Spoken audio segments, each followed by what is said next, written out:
Paz sobre todo lo mencionó, es que la legitimación de las élites locales generalmente es el motivo detrás de estos documentos que nosotros vemos ahora y tratamos de estudiar.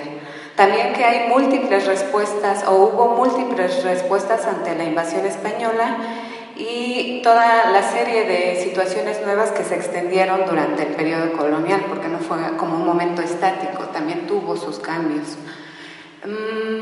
También habló de este importante paso de la unión personal a la unión territorial, si se acuerdan, y de cómo los territorios pasaron de ser territorios entreverados a ser territorios exclusivos y delimitados para cada población. Después, con la doctora Nancy Farris, vimos un poco de la imagen como un vehículo importante para la transmisión de mensajes religiosos, en el caso de que ella nos habló, también políticos, pero que necesita siempre de la oralidad para explicar, para detallar, redondear las ideas que desea transmitir. También nos habló de que la población nativa aprendió el alfabeto bajo el auspicio de los frailes, pero continuó escribiendo fuera de los conventos y los cabildos, generando a veces textos clandestinos, que es también lo que vimos con el doctor Michel Odek y estos libritos que nos explicaba, ¿verdad? Después, la doctora Ángeles nos habló de los títulos primordiales de mediados del siglo XVII, que en la práctica misma de hacer este tipo de escritura y en su contenido continúan una tradición mesoamericana de registrar la historia de los pueblos. Los pueblos en general, estamos hablando de la zona náhuatl del Altepetl, en la zona mixteca del Ñu, en la zona maya del Ca, en la zona zapoteca del Queche.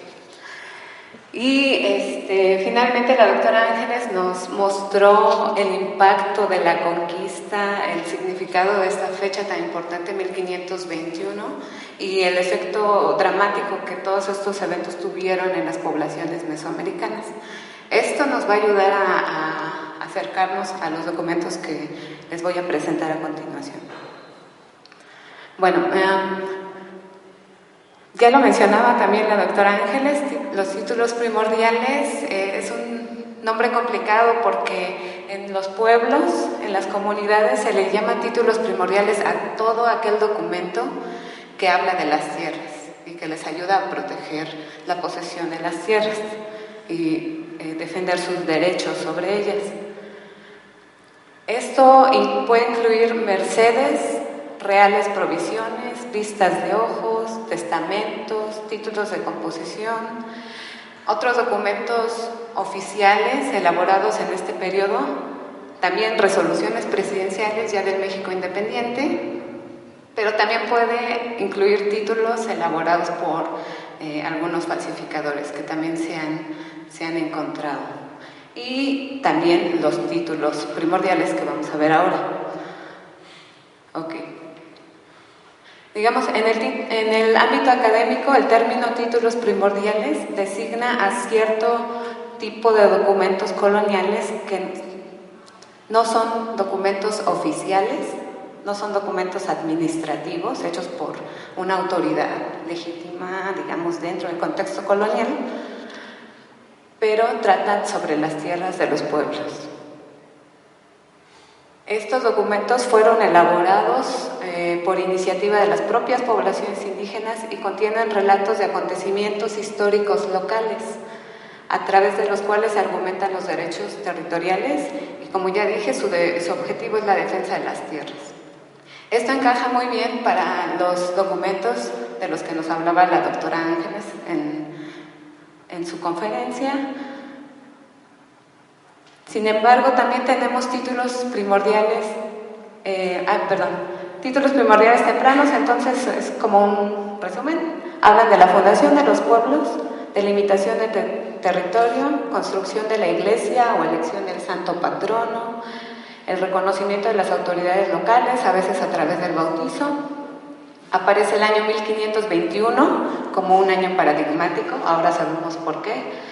Y algunos personajes importantes como Hernán Cortés, los virreyes Antonio de Mendoza, Luis de Velasco o personajes locales como veíamos, ¿no? Bartolomé de Olmedo.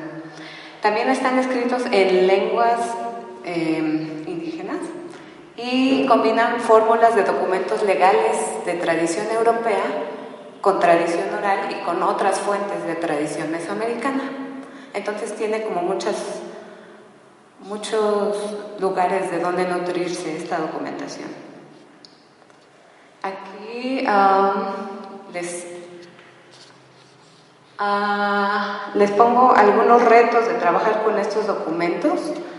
Es que como son documentos no oficiales, no administrativos, no pertenecen, digamos, a la tradición documental y jurídica europea, no son mercedes, no son reales provisiones, no son autos, no son vistas de ojos, pero se presentan como si lo fuera.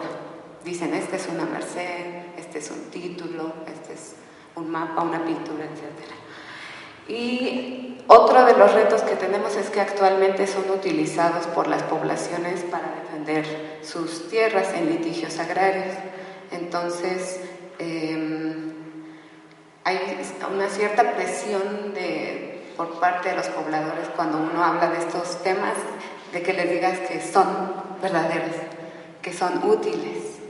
Y muchos, bueno, no sé si muchos, pero algunos investigadores optan por decir que sí, que son válidos dentro de la tradición legal,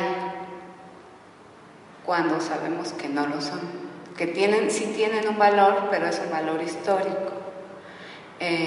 Y como ya han sido utilizados antes y han sido aceptados como pruebas agrarias, eso en cierta manera también les da un valor legal, pero hace como un círculo vicioso en el que se piden dictámenes tras dictámenes tras dictámenes, y algunos investigadores dicen que sí son válidos y otros dicen que no. Bueno, aquí les pongo un ejemplo de una merced, una que sí es, digamos, merced, de la AGN. Aquí se ve Don Luis de Velasco, la otorga un virrey y tiene ciertas frases, cierto protocolo que legitima este tipo de documentos. Aquí les presento una real provisión, su típico sello rojito. Aquí dice real provisión y dice el asunto. Son de tierras, pero también pueden ser de otros asuntos, ¿no? Alcabalas, no sé, cualquier asunto que se esté litigando. Y estos siempre están encabezados por el nombre de un rey, ¿no? Don Carlos, Don Felipe, pero son hechos en la Real Audiencia a nombre del rey. Entonces, se encuentran muchos en el AGN. Esto es una real provisión. Bueno, pues eso no son títulos primordiales. Los títulos primordiales de los que yo les voy a hablar, y sobre todo estos pintados, son documentos del periodo colonial tardío. Conservan algunos elementos de los títulos primordiales tempranos. Por ejemplo, hablan de la fundación de los pueblos, hablan de las tierras, hablan de las autoridades. Entonces son, digamos, testimonios del pasado colonial también, pero ¿testimonios de qué? Esa es la pregunta importante. Antes de usar la información que proporcionan estos documentos, es necesario hacerse las preguntas básicas que nos hacemos ante cualquier fuente histórica. ¿Qué clase de documentos son? ¿De dónde proceden? ¿Quién los elaboró? ¿Cuándo fueron creados? Y sobre todo, ¿por qué y para qué fueron hechos estos documentos? Una vez que podamos responder estas preguntas, si es que podemos, estaremos en mejores condiciones para saber si podemos utilizar su información para los fines que tenemos ahora.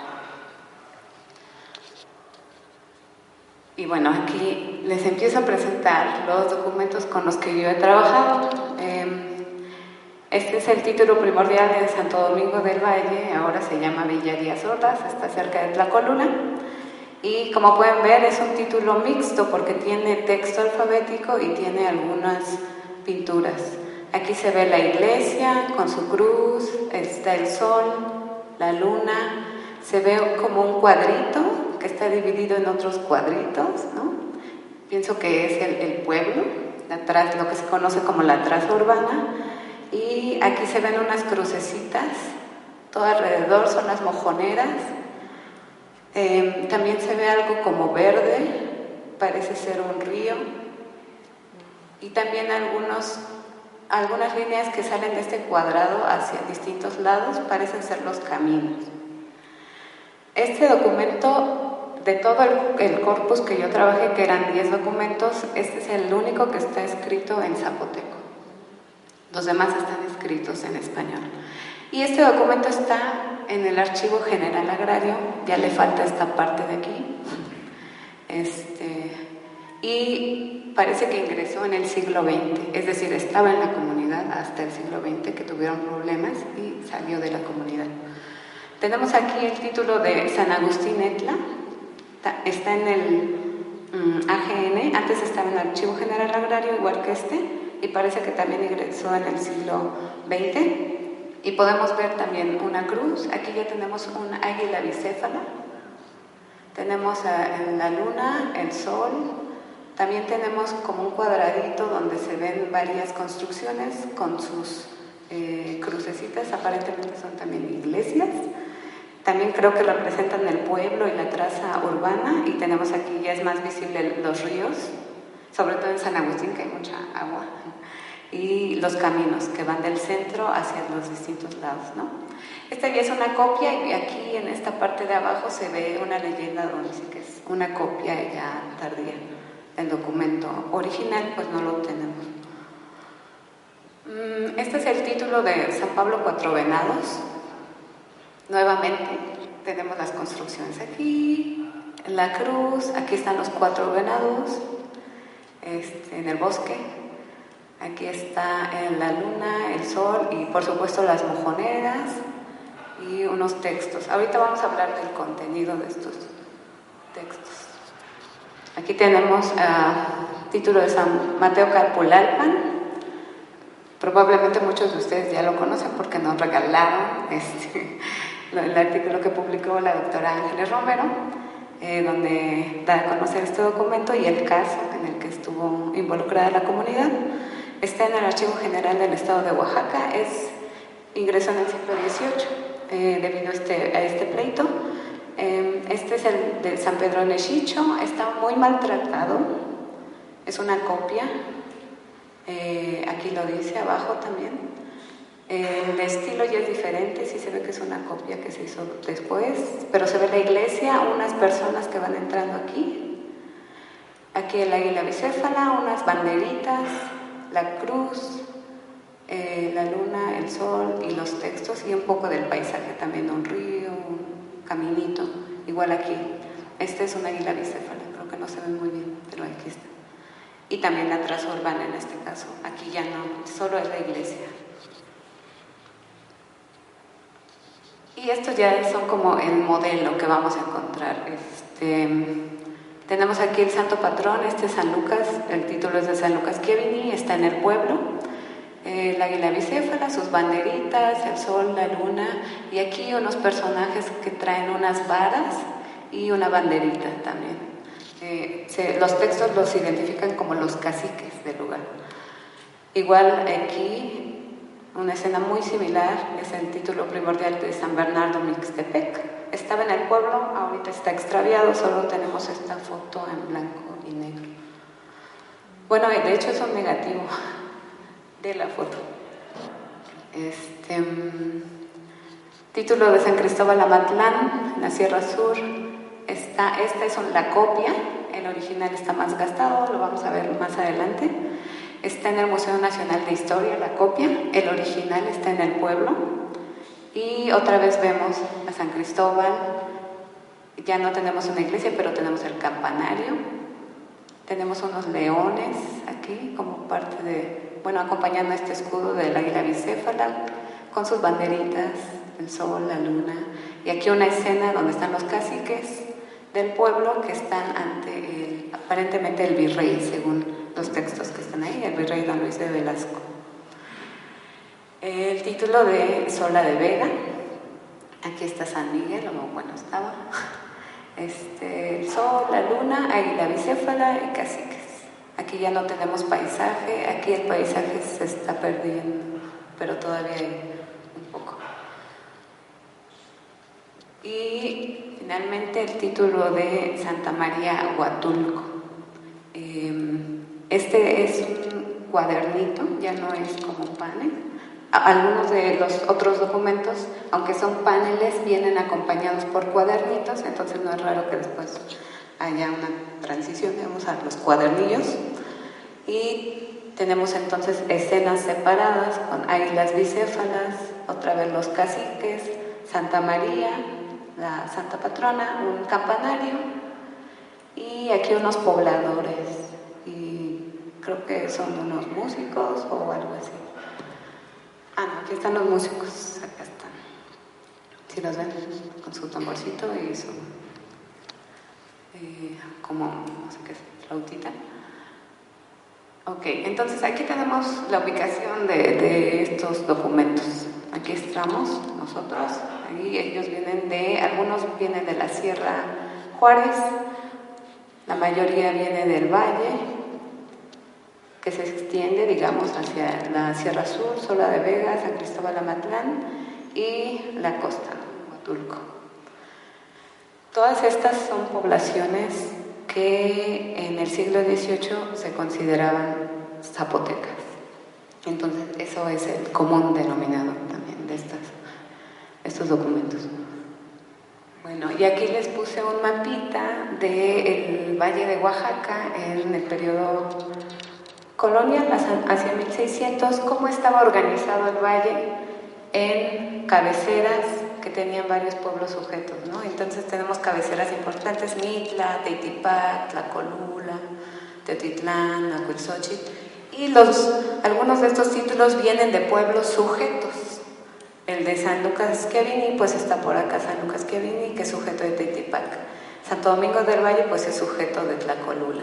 San Agustín Etla, pues es sujeto de la villa de Etla, ¿no? Y otros sí vienen de cabeceras. Por ejemplo, tenemos uno que viene de San Bernardo Mixtepec, que era una cabecera. Ok. Bueno, aquí los tenemos otra vez. Yo los agrupé en un momento inicial, solo atendiendo a los elementos visuales. Entonces hice dos grupos. Uno en donde yo percibo que todos están centrados en la traza urbana. Nos están presentando la traza urbana y un paisaje y cruces en lugar de santos patronos. Y otro grupo donde ya tenemos los santos patronos, acá tenemos caciques, ya no tenemos la traza urbana, tenemos una iglesia o un campanario que representa la iglesia. Algunos tienen el paisaje, pero la verdad es que ya no les importa mucho. Y ese sería como el segundo grupo.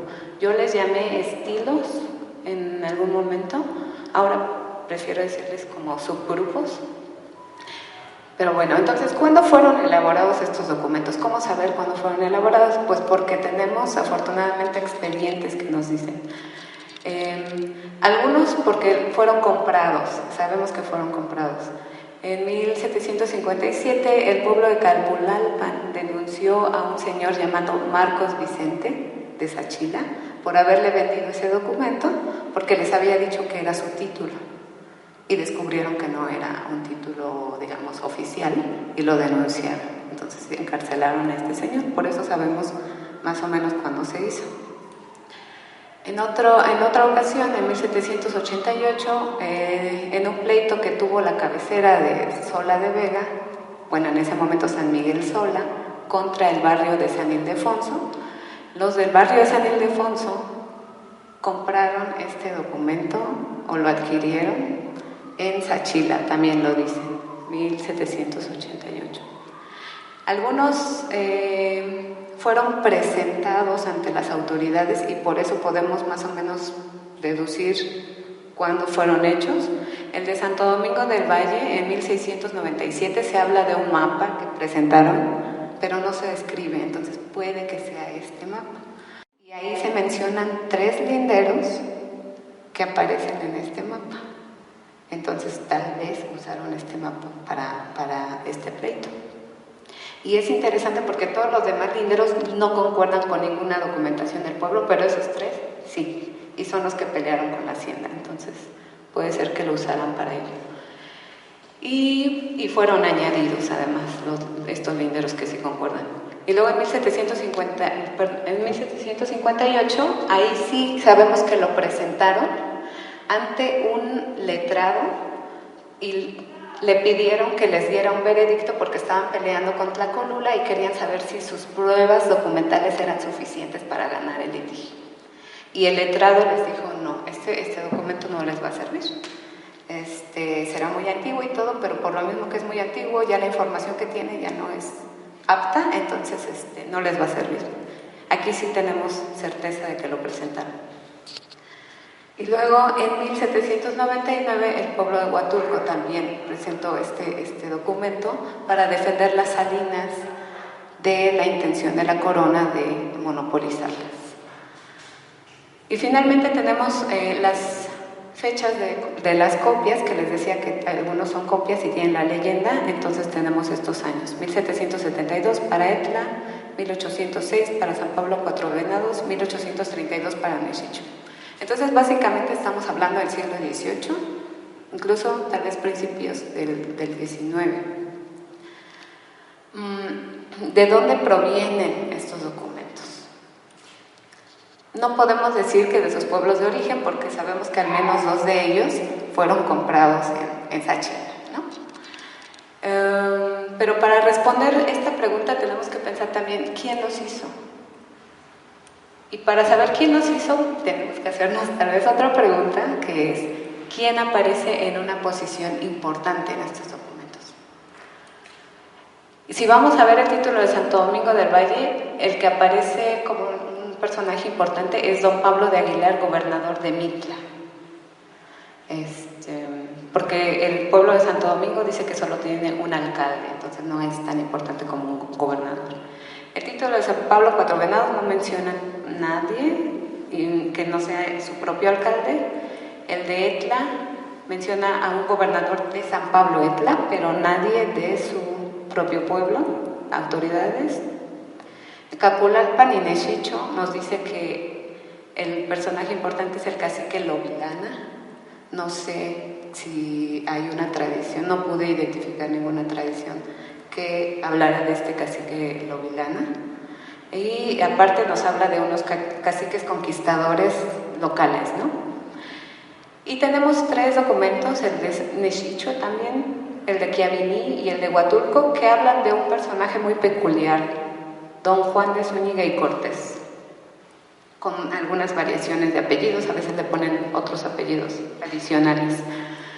Es interesante porque don Juan de Zúñiga y Cortés parece ser una combinación del nombre de don Juan Cortés, cacique de Tehuantepec, que se alió a Hernán Cortés y que era hijo de Cossigüesa y nieto de Cosiopí, el señor que había disputado el señorío de Sachila, aquí en el valle, y de su esposa doña Magdalena de Zúñiga, que era una cacica guave de San Francisco del Mar, que estaba pues en Tehuantepec.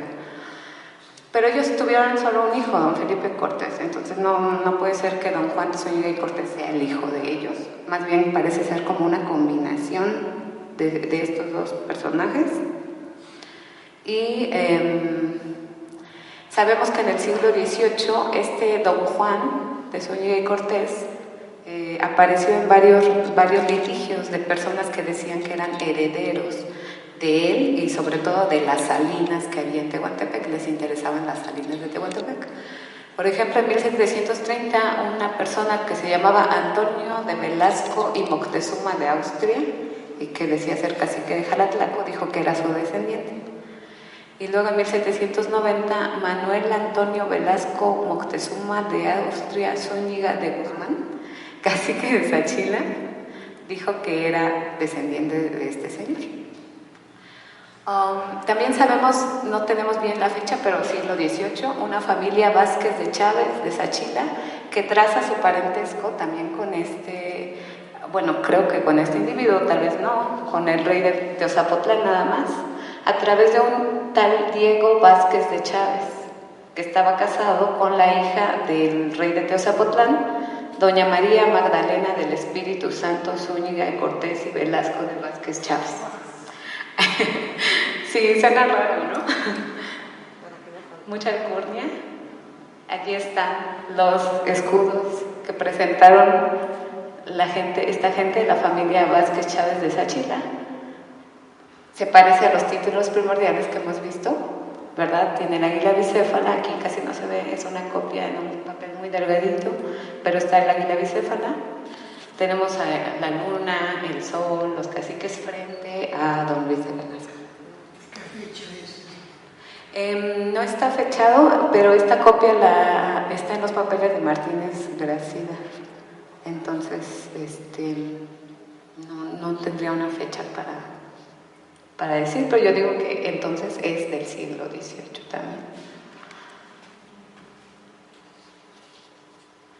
Bueno, pues resulta que, como les decía, en 1757 las autoridades de Calpulalpan denunciaron a Marcos Vicente Chávez, también conocido como Marcos Vicente Vázquez, o también conocido como Marcos Vicente Vázquez de Chávez, que es el mismo apellido que acabamos de ver, de la familia de Sachila. Principal de Sachila por haberles vendido un título y otros documentos falsos, como un despacho de los Arcos, que también entregaron a las autoridades. Este Marcos Vicente probablemente era parte de esta familia que decía ser descendiente del rey de Sachila o quería vincularse con ellos y usaba sus apellidos. Trabajaba en conjunto con el que llamó secretario del marquesado, que en realidad era un procurador de número, o sea, como un abogado, digamos, de oficio, algo así, que se asignaba a la gente que no tenía recursos, llamado Francisco Ortiz Próspero o Francisco Próspero, que residía en la ciudad de Antequera, y entre los dos hacían este negocio de vender documentos. En otras regiones de la Nueva España hay grupos documentales con situaciones similares. María Castañeda de La Paz ha trabajado el caso de unos Techaloyan y otros códices famosos como el Azcatitlan y el Coscatzin, y ha mostrado en un libro que se llama Verdades y Mentiras en torno a don Diego de Mendoza, Austria, Moctezuma, que en los siglos XVII y XVIII varias familias otomíes, como los García y los Morales, se hicieron de papeles de los cacicazgos de Tlatelolco y Axacuba, y con ellos reclamaron ser descendientes de un don Diego de Mendoza, un cacique de Tlatelolco del siglo XVI. Y ellos también, sobre todo don Diego García, se dedicó a elaborar documentos, los Techaloyan, que vendía a los pueblos en el centro de México. Estamos hablando de que los vendía en los estados de México, Distrito Federal, Hidalgo, Tlaxcala, me parece, o Morelos. Entonces sí era como una región amplia la que cubría. Y también los estudiosos de los Techaloyan han observado que ciertos personajes, ciertos lugares, ciertos linderos se repiten en estos documentos, que es algo que también observé en estos documentos que yo les estoy presentando ahora. Aquí tenemos ejemplos de los Techaloyan, que en algún momento fueron considerados códices del siglo XVI. Hoy sabemos pues que no son del XVI, que son del XVII o XVIII, y que los hacían estas personas que tenían pretensiones de nobleza y que además se dedicaban a hacer documentos para los pueblos. Bueno, entonces, para volver a las preguntas, ¿quién y dónde? Antes yo tenía como la teoría de Sachila, ¿no? Sachila. Pero los documentos de Sachila son como los del periodo tardío, que les hablaba de los dos momentos, ¿verdad? Para el periodo temprano, Mitla podría ser también un buen lugar, porque les decía del gobernador de Mitla que aparece en este documento, ¿no? Y en el momento que hice esta investigación, yo no había identificado muchos miembros de la familia Aguilar en el Cabildo de Mitla, pero ahora veo un poco más. Entonces creo que sí había una familia Aguilar en Mitla, que estuvo más tiempo del que yo había pensado y que tal vez pudo dedicarse a hacer esto. Ahora, es interesante notar que todos esos caciques que están dibujados en los documentos, si vemos los nombres y los comparamos con los nombres que aparecen en los documentos de los pueblos de los que dicen venir, los documentos que hay en el Archivo General de la Nación, en el Archivo del Estado de Oaxaca, en los propios pueblos, no coinciden los apellidos. O sea, podemos seguir ciertas familias, por ejemplo, en Chiaviní, los Mendoza, los López, que están ahí como principales, como miembros del Cabildo constantemente, pero en estos documentos no existe ningún cacique llamado, apellidado Mendoza o López, ¿no? Entonces hay como una desconexión entre los documentos de los pueblos y estos títulos primordiales, excepto Sola, que sí, el apellido Alvarado está ahí. Entonces, Sachila, en conexión con Antequera, podría ser, ¿no?, el lugar como uno de los centros, eso sí, importantes para la fabricación y distribución de estos documentos. La familia Vázquez de Chávez pudo estar vinculada, o tal vez agarraron los documentos que ellos tenían y los usaron para hacer títulos para los pueblos, no puedo decirlo con certeza, y tenían aliados definitivamente en la ciudad de Oaxaca.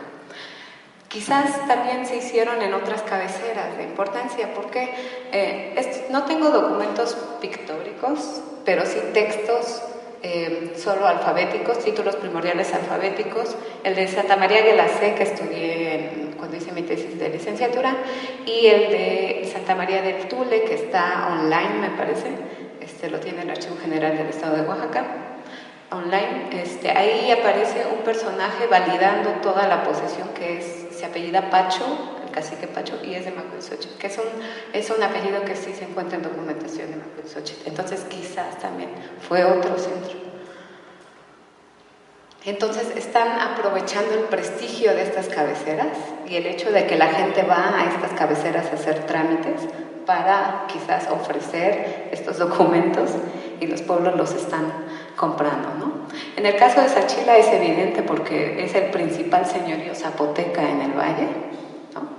Entonces sí tenía era un centro legitimador, como también lo observa la doctora Ángeles. Y pues Antequera era el principal centro administrativo y cultural de la región. Entonces era un punto de reunión, un punto de conexión de pueblos, de personajes singulares. Y uno de esos personajes, solo por darles un ejemplo, es don Patricio Antonio López, un escritor de poemas, o ¿cómo se le pueden llamar? Sí, como largos poemas, que hizo un largo poema llamado El Mercurio Indiano. Él se hacía llamar cacique originario del obispado de Antequera, cacique zapoteco de uno de los valles de Antequera, o cacique de la nación zapoteca. Parece, de acuerdo con uno de los documentos que está en el archivo de notarías de Oaxaca, que era de los reyes Etla. Y él empezó su carrera vinculándose con los pueblos. Bueno, por lo menos las menciones más tempranas de su quehacer empiezan en 1728, cuando era apoderado, es decir, como un abogado, digamos, nombrado por el pueblo de San Juan Guelache para que viera sus asuntos. En 1729 era agente de negocios del cacique de Sola, Pedro de Alvarado. En 1735 fue apoderado del principal de Jalatlaco, Pascual Jiménez. En 1737 se convirtió en intérprete del Tribunal de la Santa Cruzada, porque hablaba náhuatl. En 1741 se convirtió en intérprete general de la Real Audiencia. Y en 1750, además de todo eso, también era apoderado de Macuilxóchitl y Santana del Valle. Entonces, personajes como Patricio López son los que están en contacto con muchos pueblos, tienen acceso a sus documentos, pueden agarrar esta información y combinarla y crear nuevas cosas, o no. No lo quiero acusar así nada. pero creo que es un buen ejemplo de lo que estaba pasando aquí en Antequera. Y también, como les decía, aquí en las ciudades donde llegan y entran en contacto, pues, expresiones culturales, ¿no? Entonces, esta escena del mapa de Chalchihuapa de Puebla se parece a una de las escenas de los títulos primordiales. Supongo que no sé quién influenció a quién, o si había una tercera fuente que influenció a los títulos y a los autores del mapa de Chalchihuapa, pero hay una conexión. Lienzo de Petlacana en Guerrero, también tenemos aquí a los caciques frente al, bueno, en este caso es el rey Don Carlos V. Entonces, ahora vamos al para qué. ¿Para qué se hicieron estos documentos? Creo que hay varios objetivos. Depende de quién lo hace, tiene sus objetivos. Quién lo adquiere o lo manda a hacer son otros objetivos. Las futuras generaciones que se encuentran con estos documentos en los archivos de los pueblos los usan con otros fines. Entonces, estamos hablando de muchas capas, ¿no? ¿Cómo descubrimos estos distintos niveles? Pues el discurso gráfico nos puede decir cuál es el público amplio al que están apelando estos documentos. El discurso alfabético, creo yo que revela intereses más particulares, no necesariamente compartidos por todos los que están adquiriendo o vendiendo estos documentos. Y pues los nuevos usos agrarios o políticos nos revelan los usos de las generaciones que se encontraron ya con estos documentos. Entonces, el discurso gráfico, tenemos pues las escenas fundacionales del sol y la luna, la exaltación del buen orden y policía a través de la traza urbana, la exaltación de la comunidad, la legitimación de las autoridades, los caciques, ¿no? La toma de posesión del territorio y la vinculación y validación por parte de una autoridad extra local, ya fuera la iglesia, el santo, la corona española. Entonces, tenemos aquí imágenes del sol y la luna asociada a escenas de fundación o a momentos importantes, ¿no? No solo, bueno, aquí tenemos uno vinculado con el aspecto religioso, cuando está Jesús en la cruz, y tenemos este momento como importante donde están el sol y la luna. También tenemos el libro del Génesis, una Biblia de 1561, donde vemos el sol y la luna en el momento en que se está pues creando todo el universo, y por supuesto el sol y la luna son parte de él. Se me fue una imagen. Ok. Perdón. ¿Aquí? Sí. Tenemos el sol y la luna también en documentos de tradición mesoamericana. Aquí, por ejemplo, tenemos el momento en que baja Quetzalcóatl a fundar pueblos, y aquí tenemos esta misma escena donde está Quetzalcóatl, va a bajar también como lo hace aquí, y acá tenemos el sol y la luna. Aquí esta es una escena de toma de posesión,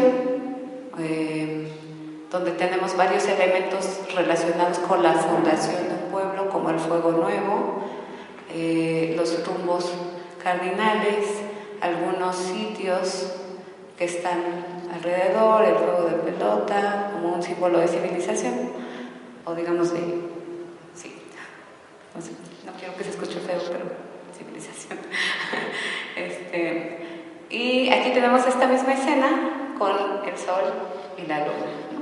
Entonces, sí están asociados a escenas de fundación de pueblos o a momentos importantes. En este caso, por ejemplo, en el bautizo tenemos el sol y la luna en la iglesia de Tlacochahuatl.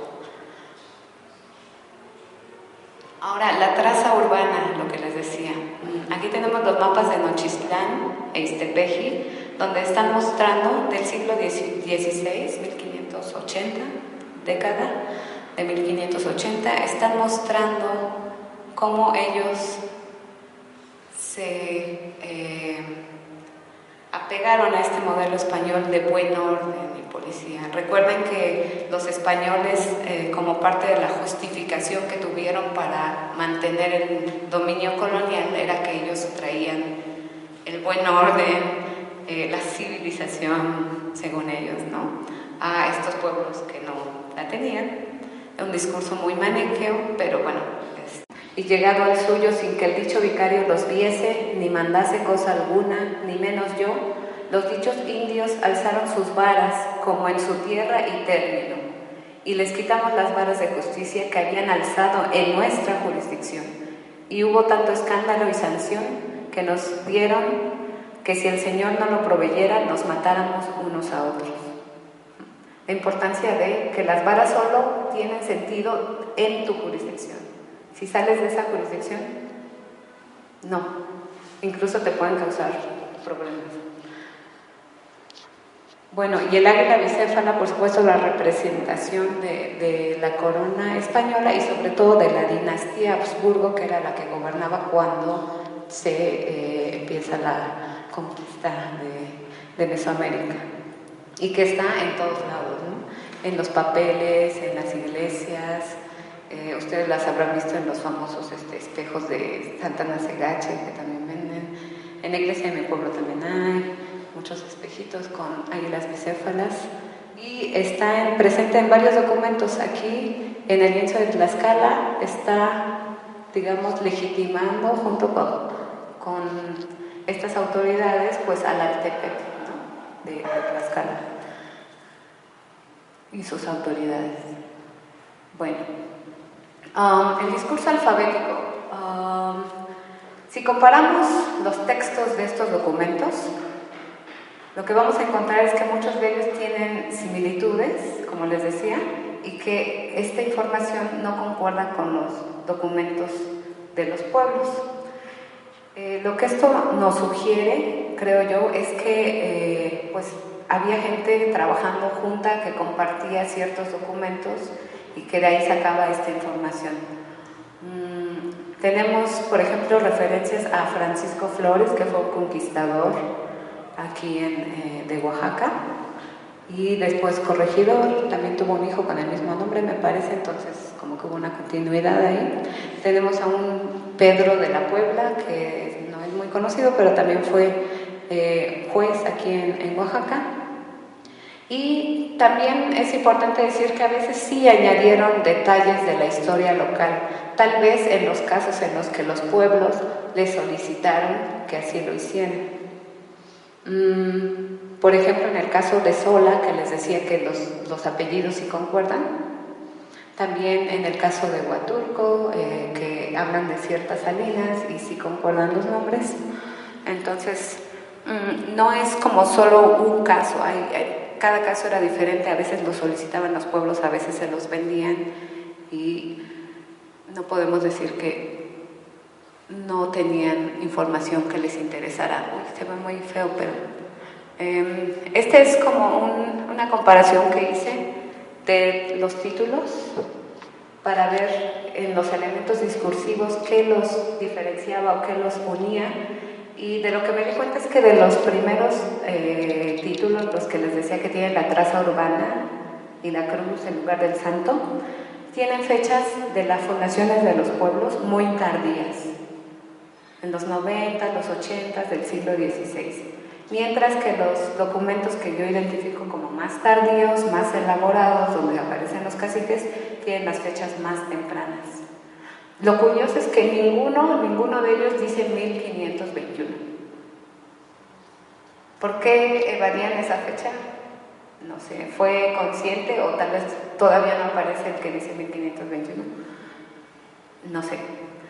Pero entonces los títulos que yo pienso que son más tardíos son los que tienen un discurso que quiere hacerlos ver como más antiguos, mientras que los documentos que yo veo como primeros, los primeros que aparecieron, tienen discursos que se refieren a finales del siglo XVI como un momento importante, quizás por las congregaciones que se llevaron a cabo en ese momento, en que la corona trató de reunir a la gente en pueblos muy compactos, digamos.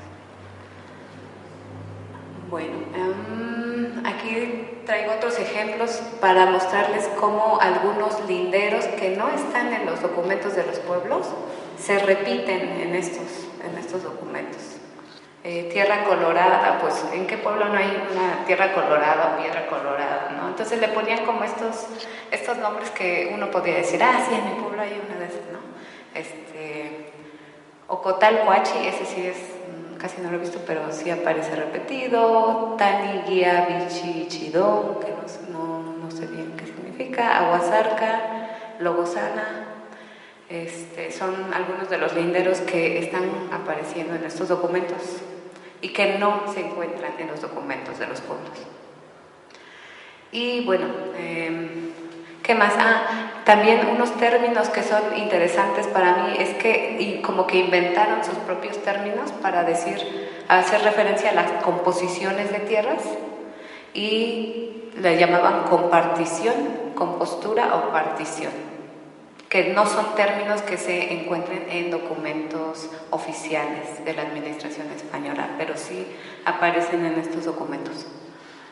Bueno, ¿para qué los usaron entonces? Creo que los usaron para fortalecer la identidad local, sobre todo si eran pueblos sujetos y querían independizarse de sus cabeceras, y en momentos de crisis, quizás conflictos por tierras, añadían mojoneras, como en el caso de Santo Domingo del Valle, y ya los podían usar para defender sus tierras. Y noto dos tipos de aproximación, una más colectiva y otra más ligada a la élite. Los documentos más tempranos como que hacen énfasis en el número de casados, el número de vecinos, apenas se hablan del alcalde, ¿no? En los documentos tardíos todo el mundo es cacique, ¿no? El cabildo está lleno de caciques, pero sin identificar a ninguna familia del lugar, para no darle, supongo, más poder a una familia local. Bueno,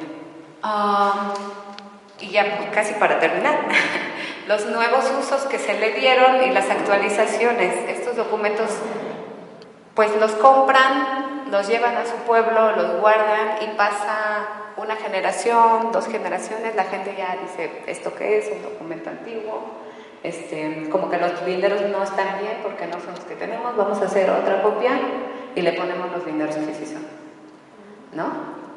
Y vamos a hacer otra copia y volvemos a actualizar los linderos. Entonces son documentos que una vez que llegan a los pueblos se convierten como en parte de este patrimonio documental o memoria documental y se empieza a usar para otras cosas. Aquí San Cristóbal Amatlán, este es el original que les decía, que está en el pueblo, ya muy desgastado porque lo enrollaban.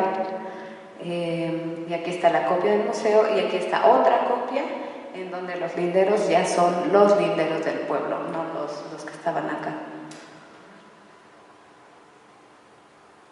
Bueno, y un caso bien documentado y muy bonito es de Santo Domingo del Valle, no porque sea mi pueblo, pero en 1697 les decía que presentaron un mapa, en 1713 le añadieron aparentemente estas 3 mojoneras para usarlo en un pleito con la hacienda. Después lo presentaron en el pleito con Tlacolula. Yo creo que ya lo presentan en el pleito cuando ya es una nueva generación que no sabe que este documento no era para ese uso. Entonces, como ya no saben que era nada más para exhibirlo y exaltar a las autoridades, dicen, bueno, tal vez sí nos sirve para las tierras. Y luego, en la segunda mitad del siglo XVIII, fue usado para hacer otra merced, fechada en 1599, la cual a su vez causó la elaboración de otra merced, elaborada en 1526. Esas mercedes se hicieron por un pleito entre un escribano llamado Gregorio Hernández, que se peleó con la gente del cabildo en el pueblo, y él aparentemente puso a un antepasado suyo, Domingo Hernández, como el personaje principal de estas mercedes. Entonces utilizó el nombre de don Pablo de Aguilar, el cacique de Mitla, que estaba en el título primordial, y añadió a su antepasado, ¿no? Sabemos de este pleito porque en 1756 la gente del pueblo se quejó de que Gregorio Hernández, dice, aquí anda hablando 1000 desatinos de nosotros, como lo justificaremos con testigos. A quien le ha dicho, perdonando vuestra merced, van a decir algo feo, el término que lo ha dicho es que se cagaba en nosotros, pues ante vuestra merced nos metió un cuerno en la boca, y ellos no tienen memelas en la boca como nosotros. Así que ya nos tiene que menos para nada, que no somos justicia nombrado de vuestra merced, que en la actualidad ya no valemos nada para el dicho anciano. Entonces están peleando y este señor también les dice a la gente del pueblo que no tengan miedo, que aquí estoy yo para defenderlos, con ir a ver al señor alcalde mayor, como yo lo he hecho, pues todos no valen nada. Y bueno, en fin, está alborotando ahí a la gente, ¿no? Y entonces él elabora esta merced y como respuesta la gente del cabildo consigue la otra merced donde se exalta a las autoridades locales y se dice que ellos son la autoridad del pueblo y que paguen el tributo, por supuesto, y respeten al alcalde mayor. Tenemos aquí entonces el mapa, el título primordial.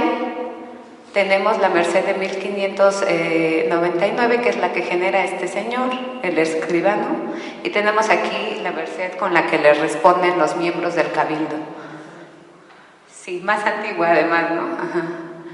Y curiosamente, pues se sigue utilizando hoy esta información porque si vamos a la página de la Enciclopedia de los Municipios de Oaxaca, vamos a encontrar que ellos afirman, les decía Villa Díaz Ordaz ahora, que fueron fundados en el año de 1526 porque vieron la merced más reciente, digamos, ¿no? Entonces están usando esta información también ahora. Entonces, como vemos, estos son documentos que tienen pues una vida larga.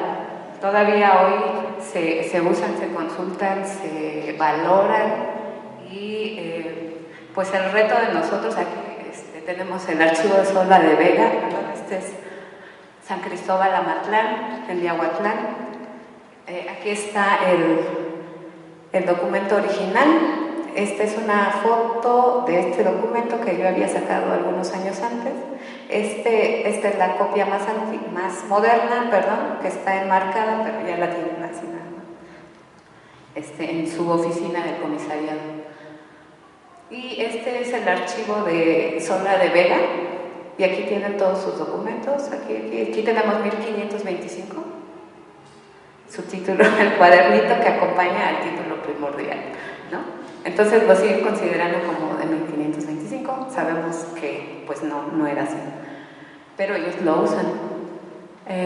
Y como decía la doctora Ángeles, la gente de Jacolalpan sigue usando su documento, su título primordial, para defender sus tierras de la minera. Y ahí sí es un gran dilema porque ¿qué haces? ¿No? ¿Qué dices a la minera? No, estos documentos no sirven. Los títulos primordiales pintados son documentos del periodo colonial tardío que muestran cómo las voces que deseaban plasmar discursos históricos se multiplicaron al interior de los pueblos y en la ciudad de Antequera. Diversos propósitos se encontraron y compitieron o se engarzaron, a veces de maneras no muy armónicas, en ellos, por lo que cuesta trabajo distinguirlas. A veces los motivos iniciales detrás de los documentos son personales: obtener dinero con su venta, acceder a posiciones de poder, reclamar derechos territoriales. A veces son colectivos, defender pues la tierra del pueblo, ¿no? Los nuevos usos y objetivos que se añadieron a lo largo del tiempo son muestra de la apropiación que los pueblos, tanto las élites como la colectividad, hicieron de estos documentos que quizás en un principio les eran ajenos, como Caculalpan o como Sola de Vega, ¿no? El reto para nosotros es tratar de sumar nuestra voz a los diálogos que estos pueblos sostienen con estas fuentes históricas sobre su valor en la actualidad. Eso sería todo. Gracias.